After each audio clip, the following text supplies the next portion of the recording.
अस्सलाम वालेकुम दोस्तों, मैं आपको परफेक्ट वेब सॉल्यूशंस की तरफ से कोडिग्नाइटर 3 फॉर बिगनर्स की इस सीरीज वीडियो ट्यूटोरियल सीरीज में खुशामदीद कहता हूँ।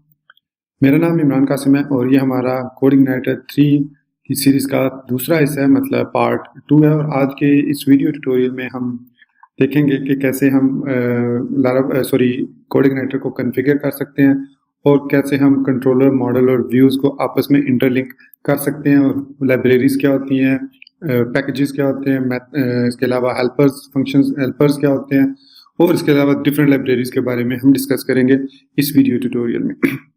तो इससे पहले कि मैं अपनी वीडियो ट्यूटोरियल को स्टार्ट करूं, मैं आपसे रिक्वेस्ट करूंगा कि अगर आपने अभी तक मेरे चैनल को सब्सक्राइब नहीं किया तो काइंडली इसको सब्सक्राइब कर लें, ताकि मेरे आने वाली वीडियोस की नोटिफिकेशन आपको आपकी ईमेल में या आपकी यूट्यूब ऐप में आपको मिल जाए और आप मेरे आने वाली वीडियोस के साथ अप टू डेट रह सकें। ना सिर्फ वीडियोस बल्कि आने वाली सीरीज के साथ भी अप टू डेट रह सकें। Thank you very much. तो चलिए शुरू करते हैं इस वीडियो ट्यूटोरियल को।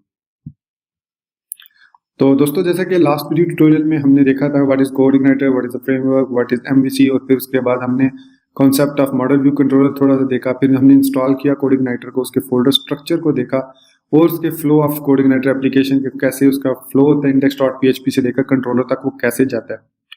तो आज हम देखेंगे फर्दर कि कैसे हम कॉन्फ़िगर कर सकते हैं कोडिग्नाइटर को, ताकि हम अपने और कहाँ कहाँ पे उसको कॉन्फ़िगर किया जा सकता है अपनी ज़रूरत के मुताबिक। तो इसके लिए मैं सबसे पहले अपना favourite text editor Sublime text open करता हूँ। तो ये हमारे पास यहाँ पे मैंने लोड किया हुआ है डिफ़ॉल्ट CI3 का फोल्डर, जो कि हमारी इंस्टॉलेशन है। और हम मैं आपको तो यहाँ पे हमारे पास ci.dev हमारे पास ये इंस्टॉलेशन है। अब सबसे पहला जो हमने काम ये करना है इस वीडियो ट्यूटोरियल में कॉन्फ़िगरेशन से भी पहले, कि हमने ये चीज़ ख़त्म करनी है index.php, जो हम हमेशा साथ लिखते हैं। इसको हम htaccess फाइल को यूज़ करते हुए ओवरराइड कर सकते हैं। किस तरीके से, मैं आपको दिखाता हूँ। सबसे पहले आपने क्या करना है, आपने अपने एप्लीकेशंस के फोल्डर में जाना है, कॉन्फ़िग के फोल्डर में, और यहाँ पे आपने जाना है config.php फाइल में, और यहाँ पे सबसे पहले आपने आपकी जो बेस URL है वो डिफाइन करनी है। अब इस सिचुएशन में मेरी जो बेस URL है वो है ci.dev, और ये हमारी बेस URL है। उसके बाद आपने index.php को यहाँ से रिमूव कर देना है, ठीक है। और मेक श्योर करना है कि जो कॉन्फ़िग URI प्रोटोकॉल है वो रिक्वेस्ट URI है। आपके पास दूसरे दो मेथड भी हैं। अगर ये वाला प्रोटोकॉल काम ना करे आपकी वेब होस्ट पे जो आपने होस्टिंग ली हुई है, तो आप इन दो को ट्राई कर सकते हैं। इनमें ऐसा डिफरेंस कोई नहीं है। मकसद इनका वही है कि फेचिंग द डाटा और डिस्प्लेइंग द डाटा। अगर ये नहीं चल रहा, ये यूज कर लें, क्वेरी स्ट्रिंग यूज कर लें, पाथ इन्फो यूज कर लें, it is up to you. URL suffix क्या होता है कि आप हर URL के एंड में, जैसे आप यहाँ पे लिखते हैं जनरल URLs डॉट, आखिर में आप उसके सफिक्स लिख सकते हैं। जैसे मैं अगर आपको यहाँ पे इसकी हेल्प में दिखा देता हूँ, यहाँ पे इसकी हेल्प मिलेगी हमें। तो सफिक्स क्या होता है, ये सफिक्स क्या होता है basically, in your config file you can specify suffix that will be added to all URL generated by CodeIgniter. For example, if your URL is this example index.product_view_shoes, तो अब वो जैसे ही जनरेट होगी वो ये .html उसके साथ लग जाएगा। मतलब आपने उसमें HTML रखा हुआ है अपने सफिक्स में, config.php में, यहाँ पे URL सफिक्स में, तो वो उसको ऐड कर देगा खुद ब खुद। हमें इसकी ज़रूरत नहीं है और ना ही ये कोई रिकमेंडेड वे है, इसको करने की ज़रूरत नहीं है। इसके अलावा काफ़ी सारे और ऑप्शन हैं config.php में। हमें फिलहाल जो कॉन्फ़िगर करने हैं वो दो ऑप्शन थे। एक तो हमने index.php को रिमूव किया index_page से, और दूसरा हमने यहाँ पे बेस URL डिफाइन कर दिया। ये बहुत ज़रूरी होता है। इस एक URL बेस URL की मदद से हम अपनी पूरी वेबसाइट का लेआउट और उसमें जो हमारे व्यूज होते हैं उसके अंदर डिफाइन कर सकते हैं पाथ्स को, डिफरेंट पाथ्स को, लिंक्स को। तो ये हमने डिफाइन करके इसको सेव किया। उसके बाद जो नेक्स्ट ऑप्शन होता है वो ये होता है कि हमें CI का जो 3 का मेन रूट फोल्डर है उसके अंदर एक हमें और फाइल बनानी होती है, न्यू फाइल। उसका नाम रखना होता है h.htacce. अब मैक और लिनक्स के यूजर्स को क्रिएट भी कर सकते हैं अपने फोल्डर के अंदर, लेकिन विंडोज के यूजर्स को देख भी नहीं सकते और क्रिएट भी नहीं कर सकते। उनके लिए ये मस्ट है कि वो एक एडिटर को यूज करें, जैसे ये सबलाइम टेक्स्ट, आप इसको यूज कर सकते हैं। इसमें आप इसको सेव करें htaccess, और रूट में देखिए मैं CI3 के फोल्डर में हूँ उस वक्त htdocs के बाद, और यहाँ पे आपने इसको सेव करना है। यहाँ पे ये पूछा name that begin with a dot are reserved for the system, और ये सिस्टम नेम होते हैं जो डॉट के साथ स्टार्ट होते हैं। ये शो नहीं होते वैसे, तो मैं कहता हूँ जी ठीक है यूज करो। तो अब ये हमारी फाइल सेव हो गया। इसमें जो सबसे पहले हमने राइट करनी है लाइन वो है rewrite engine on. Rewrite engine basically आपके जो अपाची सर्वर है उसके अंदर एक कॉन्फ़िगरेशन होती है मोड रीराइट फंक्शनैलिटी। अगर वो इनेबल है, मैं यहाँ पे उसका तरीका नहीं बताता कि कैसे, अगर आपको नहीं पता कैसे इनेबल करते हैं तो मुझे आप कमेंट्स में लिख सकते हैं, मैं आपको बता दूंगा। अभी यहाँ पे बताने की जरूरत नहीं है क्योंकि विंडोज में वो डिफरेंट है, लाइव सर्वर पे वो डिफरेंट है, मैक और लिनक्स में डिफरेंट है, इसलिए मैं आप एक किस किस का एक्सप्लेन करूँ यहाँ पे, तो मैं आपके ऑपरेटिंग सिस्टम के मुताबिक आपको बता दूंगा। यहाँ पे रीराइट इंजन ऑन करना है आपने, उसके बाद इसमें दो आपने कंडीशंस बनानी होती है, रीराइट कंडीशन और एक रीराइट रूल बनाना होता है। अब अगर आपको सपोज याद नहीं है तो हम, जैसे मैंने बताया था आपको लास्ट में, यहाँ पे नेट डिस्कनेक्ट कर देता हूँ कि ये आप देख सकते हैं यहाँ पे coordinator.com है, यहाँ पे मैं ci.dev लिख देता हूँ, तो वही URL ci.dev, सॉरी HTTPS नहीं है, ये नॉर्मल है। तो ये हमारे पास यूजर गाइड है इसकी, इसमें हम अगर लिखें कोऑर्डिनेटर URL तो ये हमें सर्च करके देगा कोऑर्डिनेटर URLs, और यहाँ पे हमें इसका कोड मिलेगा ये रीराइट इंजन ऑन, रीराइट, दो रीराइट कंडीशन है और एक रीराइट रूल है। इसको मैं यहाँ से कॉपी कर लेता हूँ, सिंपल कॉपी करने के बाद मैं यहाँ पे इसको पेस्ट कर देता हूँ। तो रीराइट इंजन ऑन, उसके बाद रीराइट कंडीशन 1, फिर दूसरी रीराइट कंडीशन और तीसरी रीराइट रूल। रीराइट कंडीशन क्या करती है कि वो रिक्वेस्ट, जो फाइल नेम का रिक्वेस्ट आता है उसको चेक करती है कि वो एक फाइल नेम है, उसके मुताबिक वो एक रिक्वेस्ट, हाँ फाइल नेम वो जो है एक फाइल है या एक डायरेक्टरी है, तो उसके हिसाब से फिर वो index.php फाइल को यूज करते हुए उसको यहाँ पे एनोनिमसली index.php, मतलब अगर आप यहाँ पे जैसे हम लिखते हैं index.php /welcome/xyz, हमने लिखा था हेलो लिखा हुआ आया था यहाँ पे, तो xyz अब यहाँ पे हमारे पास क्या है, एक मेथड है, वेलकम क्या है, कंट्रोलर है, और index.php क्या है, जो इस कंट्रोलर और मेथड को हैंडल कर रहा है। अब जब हमने htaccess रूल बना लिया ये वाला कि कोई भी जब फाइल और डायरेक्टरी एक्सेस होती है तो वो index.php के थ्रू ऑलवेज एक्सेस हो, ऑटोमेटिक एक्सेस हो, तो इसके बाद हमें यहाँ पे ये index.php लिखने की जरूरत नहीं पड़ती। हम अब इसको एनोनिमसली, मतलब हिडनली वो इसको खुद बहुत डिटेक्ट करेगा, क्योंकि अपाची उसको डिटेक्ट करेगा कि जो बेस URL के बाद जो कुछ भी लिखा है उसको मैंने कॉन्फ़िगर करना है थ्रू index.php। तो अब जब मैंने इस तरीके से लिखा यहाँ पे, सॉरी आई थिंक मैंने सेव नहीं की फाइल मैंने, तो अब मैंने जब इसको रीलोड किया तो हमारे पास वही चीज यहाँ पे ओपन होगी विदाउट राइटिंग index.php। तो ये हमने पहला स्टेप कर लिया, configuring coordinator, first remove index.php from URI या URL कह लें। तो हमने पहला ये सेटअप कर लिया, कॉन्फ़िगर कर लिया कि अब हमने उसको सेटअप कर लिया कि विदाउट index.php अब हम एक्सेस कर सकते हैं किसी भी रूट को। अगर मैं यहाँ पे वेलकम लिखता हूँ तो index.welcome कंट्रोलर के अंदर index.php फाइल मेथड एग्जीक्यूट होगा और वो मेथड जो कॉल कर रहा है एक व्यू को। अब यहाँ पे हम चलते हैं, ये हमारी कॉन्फ़िगरेशन होगी। इसके बाद config.php के ऊपर यहाँ पे आपको एक फाइल नजर आ रही होगी ऑटोलोड। ऑटोलोड बेसिकली क्या फाइल करती है, ऑटोलोड फाइल जो होती है ये, अगर आप यहाँ पे देखें डेफिनेशन भी लिखी हुई है कि this file specify which systems should be loaded by default, मतलब जो हमारा स्केलेटन है उसके अंदर कुछ बिल्ट इन सिस्टम्स हैं जिनको हम यूज करके अपना कोडिंग उस पर अप्लाई करके उसको यूटिलाइज करके कोई सिस्टम, कोई एप्लीकेशन बना सकते हैं। तो वो जो सिस्टम्स हैं उनको हम लोड कर सकते हैं ऑटोमेटिकली, जैसे ही हमारी एप्लीकेशन बूट हो, जैसे बूटस्ट्रैप कंप्लीट हो तो वो सिस्टम जो है हमारे एप्लीकेशन को अवेलेबल हो जाए, बगैर हमें उसको ये ना बताना पड़े कि ये चीज़ हमने यूज़ करनी है। और वो सिस्टम कोऑर्डिनेटर के अंदर 7 किस्म के हैं, packages, libraries, drivers, helper files, custom config files, language file और मॉडल्स। ये हमारे पास 7 ऐसे सिस्टम्स हैं जिनको हम लोड कर सकते हैं रन टाइम पे भी, और हम उसको लोड कर सकते हैं कंपाइल टाइम पे भी। कंपाइल मतलब इंटरेक्टिव टाइम, अगर आप ऑटो लोड करते हैं तो आपको हर कंट्रोलर में, हर मॉडल में आपको उसको दोबारा कॉल नहीं करना पड़ेगा, आपको बस उसका फंक्शन कॉल करना है एंड इट विल वर्क। मैं इसकी आपको छोटी सी एग्जांपल जरूर यहाँ पे दूंगा। सपोज हमारे पास यहाँ पे एक एग्जाम्पल के तौर पे मैं यहाँ पे आपको पैकेज दे देता हूँ। सपोज यहाँ पे आप देख सकते हैं, यहाँ पे हमारे पास एक हेल्पर फंक्शन है, जैसे URL एक हेल्पर फंक्शन है। अब ये URL हेल्पर फंक्शन क्या करता है, अगर मैं यहाँ पे आपको दिखाऊं लाइब्रेरीज के अंदर, URL सॉरी इसके अंदर कोर के अंदर URL होगा, URL ये हमारे पास URL का फंक्शन है। इसके अलावा हमारे पास URL, आई थिंक यहाँ पे, हाँ ये URL ये हेल्पर है, क्योंकि यहाँ पे मैं आपको दिखाता हूँ, यहाँ पे ये लिखा हुआ है, ये कॉन्फ़िग है, ये नहीं, ऑटो लोड को मैं लोड करता हूँ, तो ये हमारे पास क्या है, ऑटो लोड हेल्पर है। तो URL एक हेल्पर है, तो इट मीन्स कोर के सिस्टम के अंदर हेल्पर्स के फंक्शन के अंदर ये हेल्पर फंक्शन मौजूद है, URL हेल्पर, और इसके अंदर हमारे पास डिफरेंट फंक्शंस हैं, जैसे साइट URL है, जैसे बेस URL है, और जैसे ये करंट URL है। ठीक है, अब अगर मैं सपोज यहाँ पे अभी URL नहीं लिखा मैंने, मैं यहाँ पे जाता हूँ कंट्रोलर के अंदर, और यहाँ पे वेलकम के अंदर यहाँ पे लिखता हूँ इको बेस URL, और यहाँ पे ये मैं ख़त्म कर देता हूँ, ये अभी मैंने आपको समझाया नहीं है।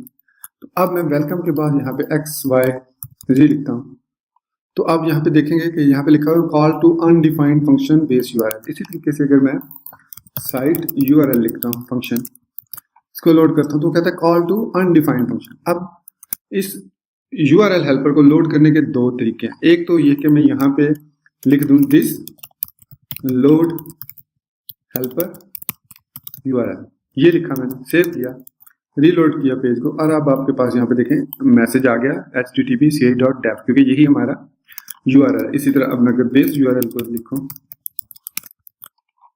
तो हमारे पास वही रूट जो आ गया। तो बेस URL और साइट URL दोनों काम करेंगे आफ्टर लोडिंग हेल्पर। अब समझने की यहाँ पे बात ये है कि अगर हमने यहाँ पे हेल्पर लिखा है, लोड किया हेल्पर को, तो ये सिर्फ इस एक पर्टिकुलर मेथड में लोड होगा। अगर मैं सपोज यहाँ पे लिखता हूँ इको बेस URL, तो अगेन वही एरर आएगा, क्योंकि इंडेक्स के अंदर हमने इस हेल्पर को लोड नहीं किया। लोड करने का कोऑर्डिनेटर के अंदर यही तरीका होता है, दिस लोड। अब दिस क्या है, दिस बेसिकली अगर आपको ऑब्जेक्ट ओरिएंटेड प्रोग्रामिंग का पता हो, तो जब हम किसी भी क्लास को इनहेरिट करते हैं तो उसकी कुछ प्रॉपर्टीज होती हैं जो प्राइवेट होती हैं, कुछ प्रॉपर्टीज प्रोटेक्टेड होती हैं, कुछ प्रॉपर्टीज आप कह लो कि पब्लिक होती हैं। इसी तरह उसके कुछ मेथड प्राइवेट होते हैं, कुछ प्रोटेक्टेड होते हैं, कुछ पब्लिक होते हैं। दिस के साथ हम सिर्फ और सिर्फ पब्लिक मेथड जो है वो एक्सेस कर सकते हैं। ठीक है, सिर्फ और सिर्फ पब्लिक। अब दिस के अंदर जो है लोड है, लोड का मेथड है, उसके अंदर हेल्पर का मेथड है, ये हम लोड कर रहे हैं दिस लोड हेल्पर। अगर मैं यहाँ पे लोड पे माउस होवर करूँ तो आपको ये बताएगा कि ये कहाँ पे config.php में और lang config.php में ये यहाँ पे लोड का फंक्शन डिराइव है। ठीक है, इसी तरीके से हेल्पर, ये भी लोडर में यहाँ पे हमारे पास हेल्पर का फंक्शन जो कि किसी तरह के भी, अभी देखें अंडरस्कोर हेल्पर को ऑटोमेटिकली वो कॉन्कैटिनेट करता है। अगर मैं, क्योंकि अगर आप गौर करें तो कोर के अंदर जो हमने अभी हेल्पर को ओपन किया था उसमें था URL अंडरस्कोर हेल्पर, ये देखें URL, यही है ना, हाँ URL अंडरस्कोर हेल्पर है, लेकिन जब मैंने इसको लिखा, सिर्फ लिखा URL, तो अंडरस्कोर हेल्पर अगर ऐड करेंगे तो भी कोई बात नहीं, अगर नहीं करेंगे तो भी कोई फर्क नहीं पड़ता, वो खुद इसको कॉन्कैटिनेट कर। अब जो चीज मैं समझाने लगा था कि यहाँ पे अब मैंने एको बेस URL किया है, जिसमें अब मैं इसको थोड़ी कमेंट कर देता हूँ। तो अब अगर मैं कंट्रोलर लोड करूंगा वेलकम, तो यहाँ पे फिर वही एरर आ गया, क्यों? क्योंकि ये जो लोड मैंने हेल्पर किया ये सिर्फ और सिर्फ इस XYZ मेथड के लिए, इस बेस इंडेक्स के मेथड के लिए नहीं है। तो इसको मुझे यहाँ से कॉपी करना पड़ेगा यहाँ पे भी। ठीक है, अब मैं दोबारा करूंगा इसको रीलोड, तो हमारा टास्क कंप्लीट हो गया। अब इसकी एक सोल्यूशन तो ये है, ये मैं यहाँ से एक्स्ट्रा स्पेस है खत्म कर देता हूँ। अब इसका एक और हल हम ये करते हैं कॉमनली कि हम पब्लिक फंक्शन अंडरस्कोर कंस्ट्रक्ट का फंक्शन एक बना लेते हैं। सबसे पहले उसमें लिखा जाता है पेरेंट अंडरस्कोर कंस्ट्रक्ट। ये लिखना इसलिए जरूरी होता है क्योंकि हम इसको CI कंट्रोलर से एक्सटेंड कर रहे हैं और CI कंट्रोलर आगे कंट्रोलर से एक्सटेंड हो रहा है, तो हमें मतलब ये एक बेस क्लास है CI कंट्रोलर। तो पेरेंट कंस्ट्रक्ट का मतलब है कि पेरेंट के अंदर कोई कंस्ट्रक्ट है, CI कंट्रोलर के अंदर कोई कंस्ट्रक्ट का फंक्शन है, तो उसको भी एग्जीक्यूट करो। तो पेरेंट कंस्ट्रक्ट लिख दें यहाँ पे, फिर उसके बाद हम लिखेंगे दिस लोड हेल्प URL। ठीक है, अब हमें यहाँ पे ये लिखने की जरूरत नहीं है, ना ही यहाँ पे ना ही यहाँ पे, हमने सिर्फ कंस्ट्रक्ट में लिख दिया। तो अब मैं इसको रीलोड करूंगा तो हमारा टास्क कंप्लीट हो गया, हम इसको एक्सेस कर सकते हैं इस, क्योंकि हमने इसको कंस्ट्रक्ट फंक्शन में लोड किया। तो जो भी हम मेथड अब यहाँ पे कॉल करेंगे वो इंडेक्स, वो उसको फेच कर लेगा हेल्पर फंक्शन को। अब यहाँ पे प्रॉब्लम एक और ये है कि अगर हमारे पास अभी सिर्फ एक कंट्रोलर है, ठीक है, एक वेलकम कंट्रोलर। अगर हमारे पास ज्यादा कंट्रोलर्स हों, जो कि हमने डेफिनेटली इसी में फर्दर फोल्डर बना के या इसी तरह कंट्रोलर्स के अंदर हमने कंट्रोलर्स क्रिएट करने हैं, तो अगर वो ज्यादा हो तो हर लोड करने के लिए मैं हेल्पर यूआरएल हेल्पर अगर हमने बेस यूआरएल साइड यूआरएल को यूज करना हो उनमें या व्यूज में, तो उसके लिए हमें हर फंक्शन के कंस्ट्रक्ट में ये लोड करना पड़ेगा। तो कोडिग्नेटर ये कहता है कि अगर आपकी कोई ऐसा हेल्पर है या कोई ऐसी लाइब्रेरी है या कोई ऐसा पैकेज है या कोई ऐसा मॉडल है जो थ्रू आउट आपका तमाम जो जितने भी कंट्रोलर्स हैं वो उसको उसकी जरूरत होती है, तो आप इसके लिए क्या करेंगे कि इसको कॉन्फ़िग के अंदर ऑटोलोड डॉट पीएचपी फाइल जो है इसके अंदर हेल्पर के अंदर इसको यहाँ पे लिख देंगे यूआरएल। अब ये जो यूआरएल है यहाँ पे जो हमने ऑटोलोड हेल्पर में लिखा है ये अब एक्सेसिबल है हमारी पूरी एप्लीकेशन में, जहाँ पे भी हम इसको एक्सेस करना चाहें अब हम इसको एक्सेस कर सकते हैं। तो ये ऑटोलोड का बेसिकली फंक्शन होता है कि हम जो भी हेल्पर या जो भी ड्राइवर या जो भी लाइब्रेरी या जो भी पैकेज और config file language file model load करना चाहें जो कि हमें ज़रूरत है हर जगह लोड करने की, तो उसको हम इजीली ऑटोलोड डॉट पीएचपी को यूज़ करते हुए लोड कर सकते हैं। इसको लिखने के 2-3 तरीके हैं। एक तरीका तो सिंपल यही है कि जितनी फाइलें आपको चाहिए आप कॉमा सेपरेट करते जाएं, लिखते जाएं, जितने भी आपको हेल्पर चाहिए यहाँ पे आपके सारे हेल्पर मौजूद हैं, आप यहाँ पे देख सकते हैं। सॉरी, सिस्टम के अंदर कोर के अंदर हेल्पर, और ये देख सकते हैं array helper, captcha helper, cookie helper, date helper, आपको जितने भी चाहिए आप यहाँ पे इस तरीके से लोड करते जाएं और वो आपके लोड होते जाएंगे। ठीक है, तो ये होता है एक तरीका हेल्पर्स को लोड करने का। तो जहां पे जरूरत होगी हम लोड करेंगे हेल्पर को ऑटो लोड में। अगर हमें ज्यादा मेथड्स में चाहिए, ज्यादा कंट्रोलर्स में चाहिए, तो हम यहाँ पे उसको लोड करेंगे। अदरवाइज अगर कोई हेल्पर ऐसा है जिसको हमने सिर्फ एक पर्टिकुलर मेथड में यूज करना है, एक पर्टिकुलर कंट्रोलर में यूज करना है, तो हम उसको लिए कंस्ट्रक्ट या उस पर्टिकुलर मेथड को यूज कर सकते हैं। तो ये इसी तरीके से कॉन्फ़िग भी है, इसी तरीके से लैंग्वेज है, इसी तरीके से मॉडल है। अब मॉडल्स को लोड, चूंकि अभी हम मॉडल्स पे नहीं गए, कंट्रोलर पे बात कर रहे हैं, तो मॉडल्स को भी लोड करने के 2 तरीके होते हैं। एक तो मॉडल का नेम आप डायरेक्ट, जिस तरह आपने अभी हेल्पर का नेम दिया है उस तरह मॉडल का नेम आप दे सकते हैं, लेकिन कोडिग्नेटर के अंदर बिल्ट इन मॉडल्स नहीं होते। मॉडल्स हमने बनाने होते हैं जो कि हम डिराइव करते हैं सीआई मॉडल, जो कि जिस तरीके से अभी कंट्रोलर्स इसमें हेल्पर फंक्शन तो मौजूद है, जिस तरह इसमें कंट्रोलर्स नहीं है, हमने कंट्रोलर्स क्रिएट करने हैं, इसी तरह व्यूज भी नहीं है, व्यूज हमने खुद क्रिएट करने हैं। उसी तरीके से इसके अंदर देखें मॉडल्स का फोल्डर एम्प्टी है, हम कौन सा मॉडल लोड कर सकते, कोई मॉडल हमें लोड नहीं कर सकते। तो यहाँ पे हमने कंट्रोलर और यहाँ पे ये वेलकम का कंट्रोलर, अब ये जो हेल्पर हमने जो भी ऑटो लोड में लोड किया हेल्पर वो हमें यहाँ पे अवेलेबल हो जाएगा। अभी हमने इसमें कुछ भी नहीं लिखा हुआ, तो मैं यहाँ पे URL को, क्योंकि ये मोस्ट कॉमनली यूज्ड हेल्पर है, इसको हम लोड कर लेते हैं ऑटो लोड में। इसके अलावा हमारा जो मोस्ट यूजेबल एक और होगा वो होगा डेटाबेस, क्योंकि हमारे पास हमने डेटाबेस को भी लोड करना है, तो उसके लिए हम यहाँ पे इसको लोड कर सकते हैं। ये एक हमारे पास यहाँ पे लाइब्रेरी होती है, ये हमारे पास है डेटाबेस।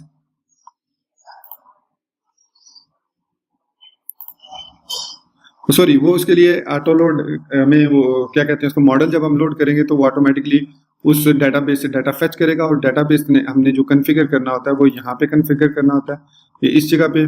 ठीक है, ये हमारे पास है, इसकी एरे है डेटाबेस डॉट पीएचपी के अंदर, जहाँ पे हम अपने डेटाबेस को कॉन्फ़िगर करते हैं। अभी इसकी हमें जरूरत नहीं है, तो यहाँ पे हम ऑटो लोड में इस तरीके से जो है अपनी फाइलें लाइब्रेरीज लोड कर सकते हैं। अब लाइब्रेरी जो है, डेटाबेस चूंकि एक लाइब्रेरी है, तो उसको लोड करने के लिए ये देख सकते हैं अब यहाँ पे हम लोड कर सकते हैं डेटाबेस को। अगर हमने थ्रू आउट अपने सारे कंट्रोलर्स में यूज करना है तो हम ऑटो लोड कर सकते हैं। तो ये था हमारे पास बेसिक मकसद कंट्रोलर का, sorry auto load PHP file का। तो कॉन्फ़िग को भी हमने देख लिया। इसके अलावा कांस्टेंट को हमें छेड़ने की जरूरत नहीं है। डेटाबेस को हम छेड़ेंगे उस वक्त जब हम डेटाबेस से डाटा फेच करना चाह रहे हैं। फिर डॉक टाइप की जरूरत नहीं, हुक्स, मैम कैश माइग्रेशन की हमें जरूरत नहीं है, प्रोफाइलर राउट्स। अब लास्ट वीडियो ट्यूटोरियल में भी मैंने यहाँ पे एक राउट डिफाइन किया था यहाँ पे, कि बल्कि मैंने आपको बताया था कि ये एक डिफ़ॉल्ट कंट्रोलर होता है और ये वेलकम उसका डिफ़ॉल्ट कंट्रोलर है। जो भी नाम हम यहाँ पे देंगे वो कंट्रोलर डिफ़ॉल्ट कंट्रोलर हो जाएगा। अगर हम अपने इस प्रोजेक्ट में ब्लॉग बना रहे हैं तो उसके लिए हमें यहाँ पे ब्लॉग का कंट्रोलर होगा, तो हम ब्लॉग का नाम यहाँ पे दे देंगे और वो कंट्रोलर हमारा जो है डिफ़ॉल्ट कंट्रोलर बन जाएगा। इसके बाद हम मल्टीपल राउट्स यहाँ पे डिफाइन भी कर सकते हैं, लेकिन नॉर्मली हमें ज़रूरत नहीं पड़ती, बहुत रेयर चांस है कि हमें कोई राउट डिफाइन करने की ज़रूरत पड़े कोऑर्डिनेटर के अंदर। कैसे, इसके एग्जांपल मैं यहाँ पे दूंगा, चूंकि मैंने लास्ट वीडियो ट्यूटोरियल में भी एग्जांपल दी थी कि जब हम XYZ को कॉल कर रहे हैं, अब इसको हमने राउट में डिफाइन नहीं किया, लेकिन जैसे मैंने वेलकम XYZ लिखा, it is working properly and it is echoing out echo XYZ method. ठीक है, तो ये XYZ मेथड देखें, इसको हमने कहीं पे डिफाइन नहीं किया, लेकिन वो काम कर रहा है XYZ।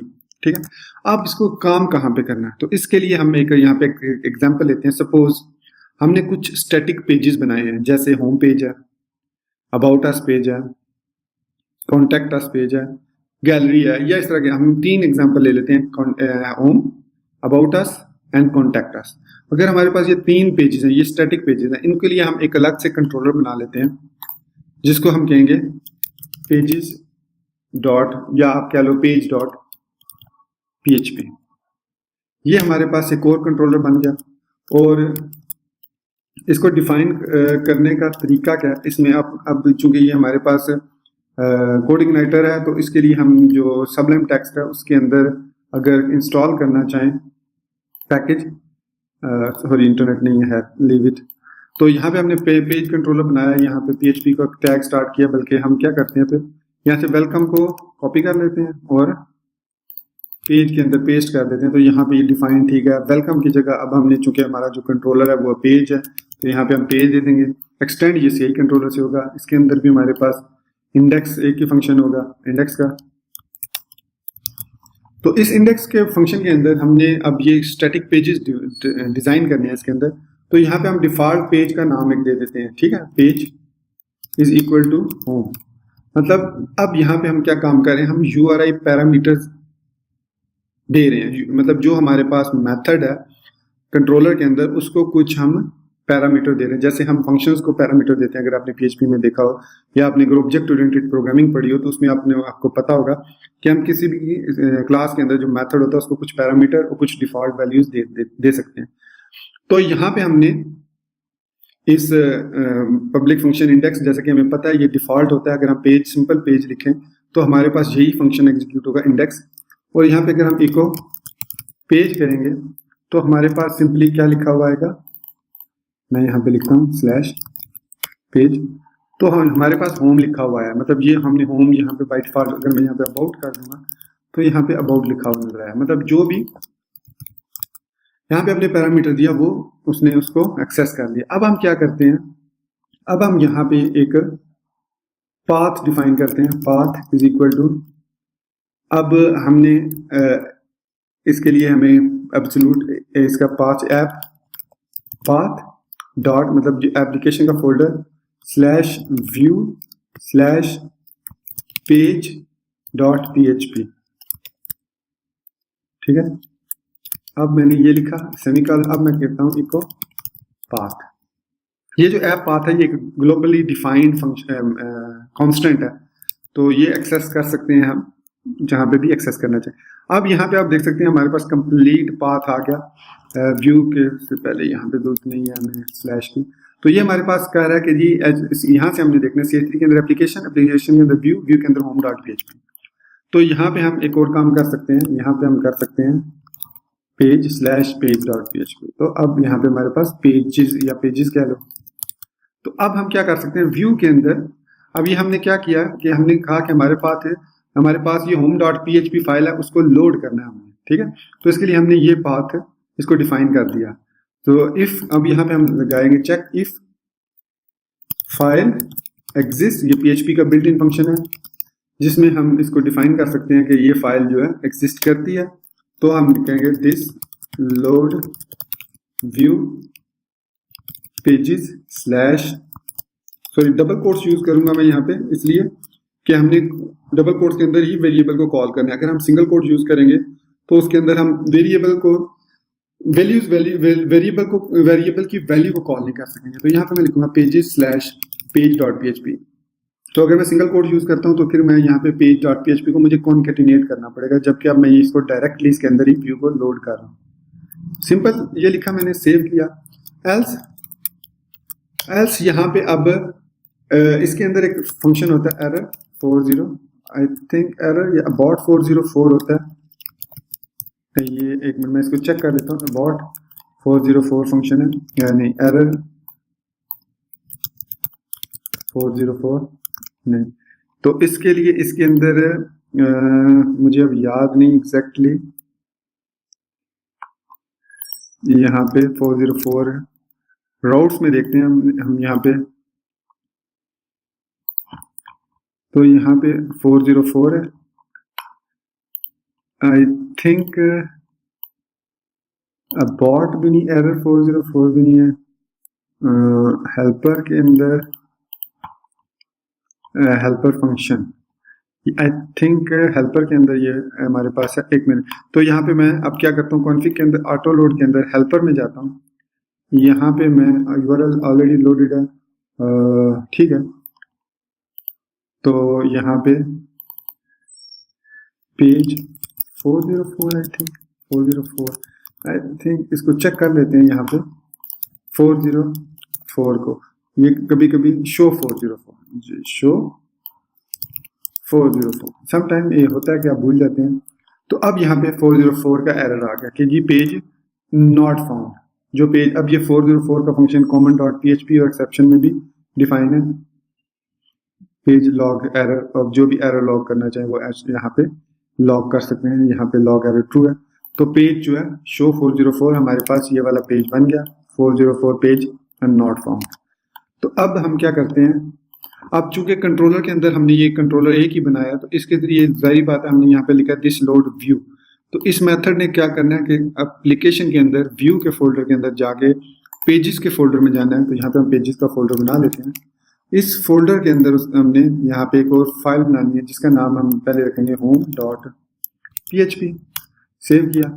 इसमें सिंपली हम BS3 का एक टेम्पलेट, ये मेरे पास पैकेज इंस्टॉल है BS बूटस्ट्रैप 3 स्निपेट्स का, तो मैं यहाँ पे ये लोड कर लेता हूँ। तो मेरे पास यहाँ पे कंप्लीट एक पैकेज आ जाएगा ताकि हम आगे आने वाली सीरीज में बूटस्ट्रैप को ही यूज कर सकें अपने प्रोजेक्ट्स में। तो यहाँ पे और इंटीग्रेटिव, और इसकी हमें जरूरत नहीं है, मैं इसको रिमूव कर देता हूँ। इस स्क्रिप्ट की भी हमें जरूरत नहीं है। So that's it. तो home.php यहाँ पे ये हमने लिख दिया, ये हमारे पास है home.php। तो अब मैं वापस URI में जाता हूँ और लोड करता हूँ पेज को। तो अब ये पेज home.php है, पेजेस के अंदर home.php, ठीक है। पेजेस स्लैश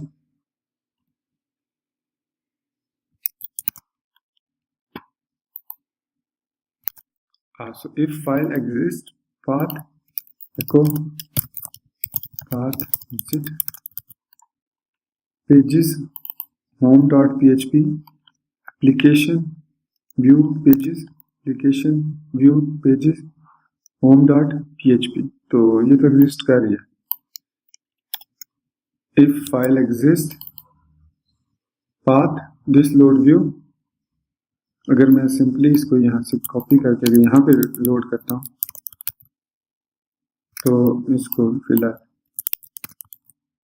तो home.php लोड होगी।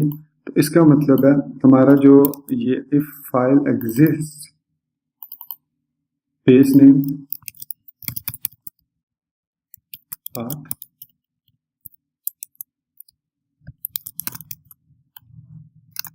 नहीं, ये चेक जो है ये हमारे पास गलत है कि if file exist base name के नहीं, फाइल एग्जिस्ट। तो इसके बाद 403 not found page this load view पे नहीं वो आ रहा, वो एल्स पे जा रहा है। तो देखते हैं इसका, इसके लिए हम कॉन्फ़िग में जाते हैं, ऑटो लोड में जाते हैं, हेल्पर में कॉमा फाइल को, ये तो उसका फंक्शन नहीं है, ये तो PHP का बिल्ट इन फंक्शन है फाइल एग्जिस्ट। तो इसको शो करना चाहिए यहाँ पे इफ फाइल एग्जिस्ट पाथ। तो इसको देखते हैं यहाँ पे स्टैटिक पेज में। तो यहाँ पे इफ फाइल एग्जिस्ट, ये देख सकते हैं आप, app view, oh sorry spelling mistake, my mistake,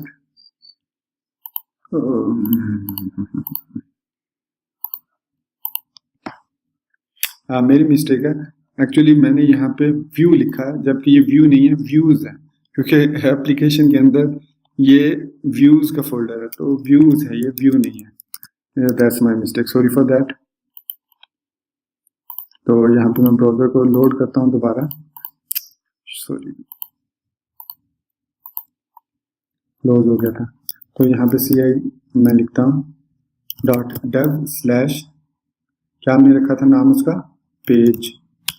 तो जैसे मैंने CI_dev.page लिखा तो अब हमारे पास home.php लोड हो गया। अच्छा, बूटस्ट्रैप इसलिए लोड नहीं हुआ क्योंकि मेरे पास इंटरनेट कनेक्शन ऑन नहीं है। मैं इसको ऑन कर देता हूँ ताकि बूटस्ट्रैप भी लोड हो जाए। तो ये देखें, अब बूटस्ट्रैप लोड हो गया और हमारा यहाँ पे home.php मिडल में लिखा हुआ आ गया।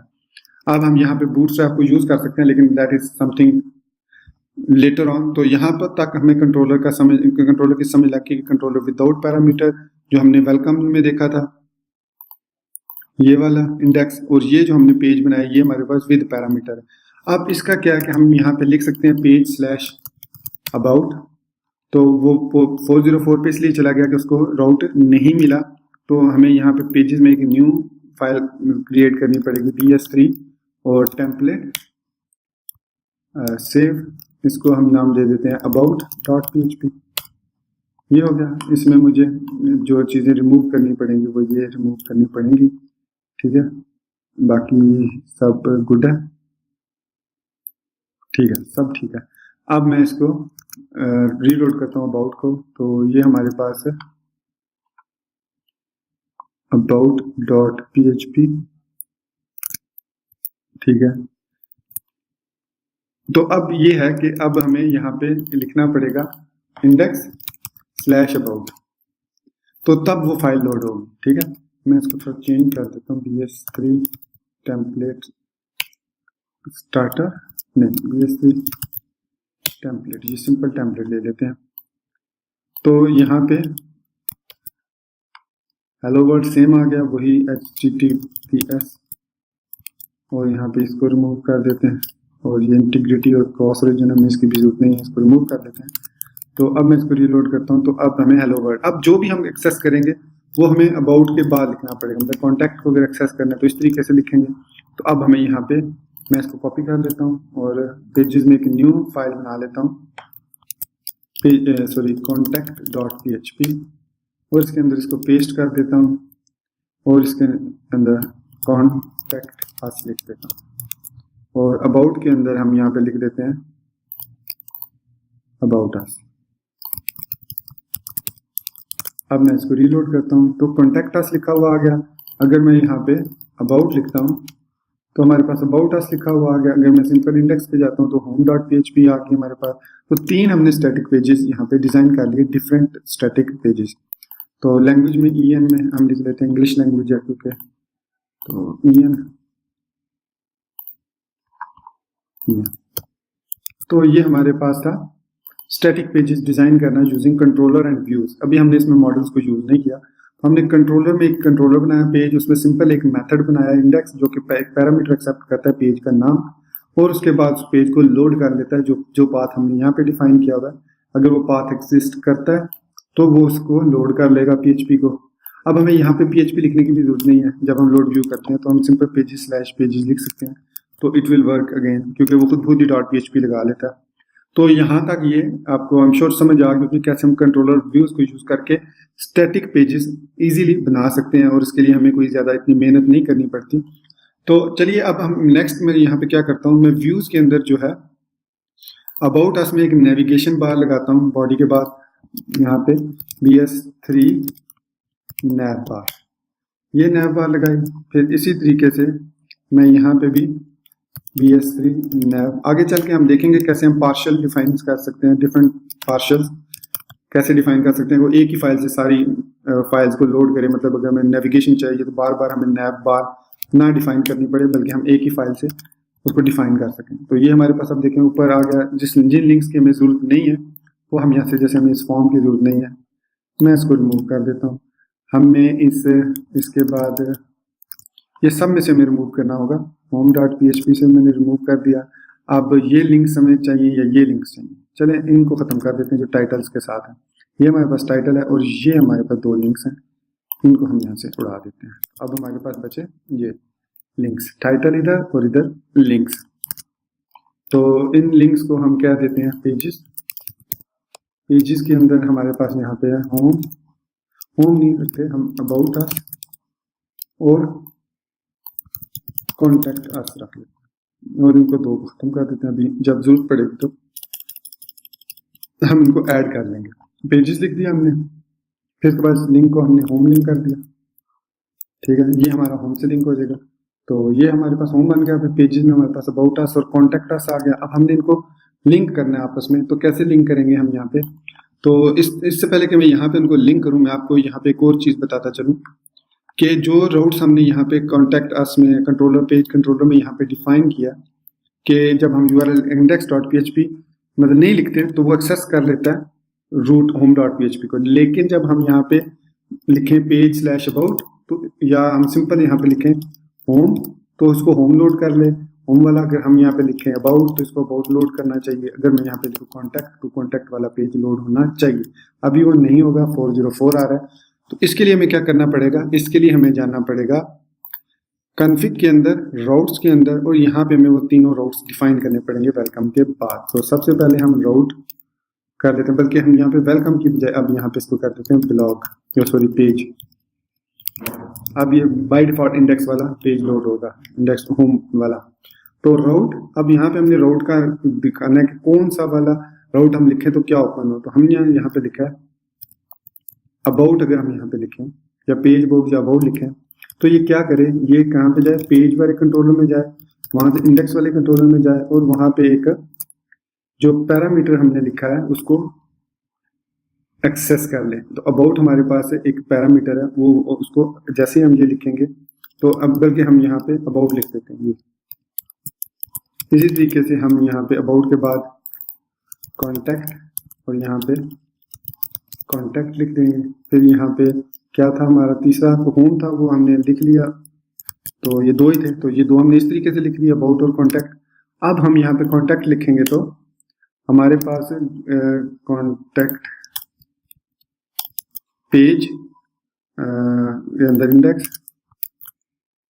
तो अब ये हमारे पास कॉन्टैक्ट ओपन हो गया। अगर हम यहाँ पे होम लिखेंगे तो हमारे पास होम को हमने डिफाइन नहीं किया हुआ रूट, बल्कि ये रूट है। तो ये हमारे पास होम है और ये हमारे पास कौन सा, अबाउट। तो ये हमारे पास अबाउट हो गया। अब इनको हमने लिंक करना है। तो मैं पहले होम में इसको लिंक करता हूँ, अब फिर इसको मैं यहाँ से कॉपी कर लूँगा। तो होम का लिंक क्या बनता है, सिंपल बेस URL, ठीक है।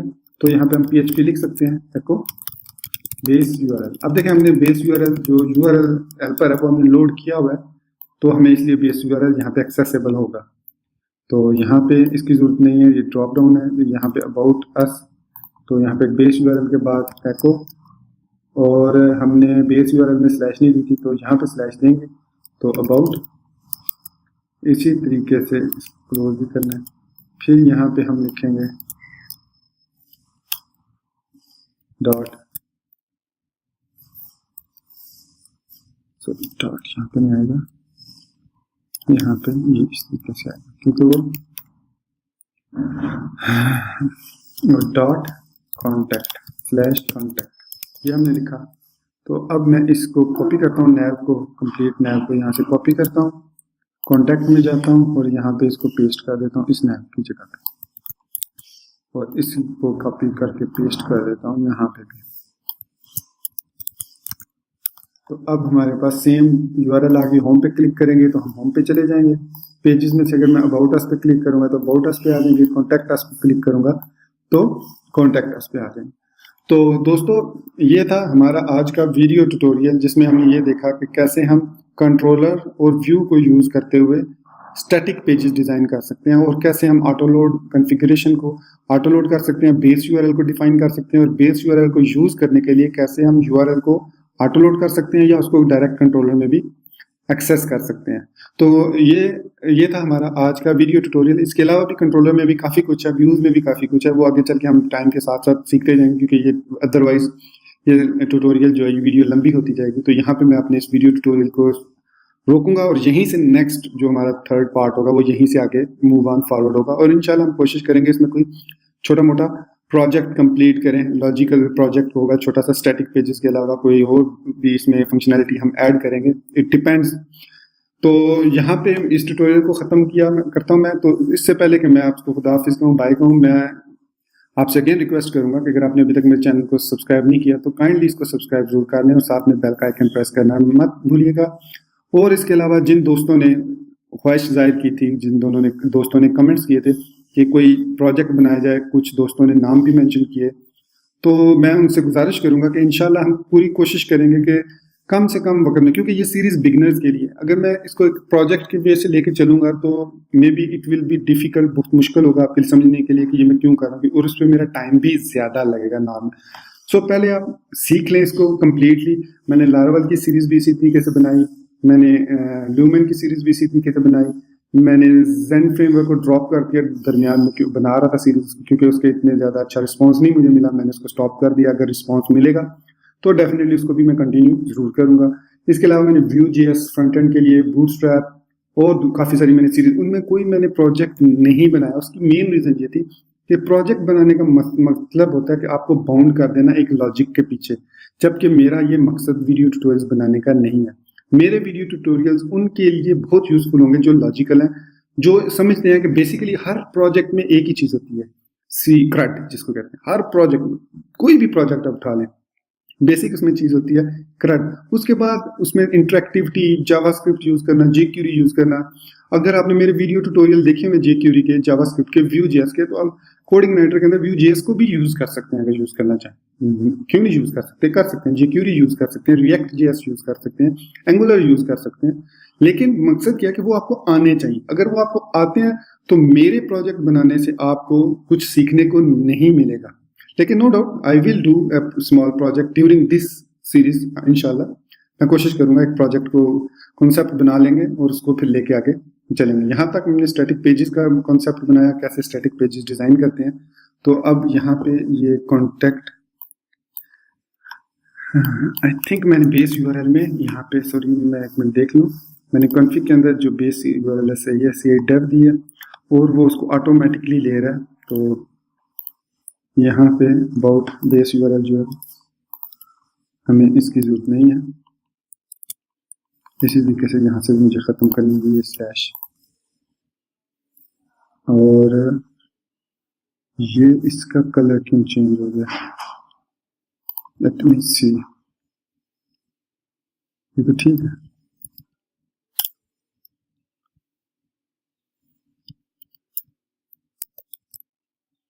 तो इस तरीके से मैं होम पे जाता हूँ। अब मैं इस अबाउट अस, ठीक हो गया, कॉन्टैक्ट अस, राइट, सही है। तो इस तरीके से हम आगे चल के अब नेक्स्ट वीडियो ट्यूटोरियल को हम यहीं से स्टार्ट करेंगे। और जहाँ जहाँ पे हमें हेल्पर की जरूरत पड़ेगी मैं हेल्पर को एक्सप्लेन करूंगा, जहाँ पे हमें लाइब्रेरी की जरूरत पड़ेगी लाइब्रेरी को एक्सप्लेन करूंगा, जहाँ पे हमें किसी पैकेज की या किसी और चीज़ की जरूरत पड़ी तो मैं उसको उस टाइम पे एक्सप्लेन करूंगा, क्योंकि पहले बताने से कोई उसका मकसद नहीं होगा। जैसे अभी मैंने आपको बताया यूआरएल हेल्पर हमें चाहिए था, वो हमने ऑटो लोड में कर दिया ताकि हम उसको हर जगह पे यूज कर सकें आगे जितने भी कंट्रोलर बनाए। So thank you guys for being with me till and. I am sure आपको ये मेरी दूसरी वीडियोस की तरह ये वीडियो भी पसंद आई होगी और आप इसको लाइक और मेरे चैनल को सब्सक्राइब करना नहीं भूलेंगे। सो टेक केयर, अल्लाह हाफिज एंड बाय।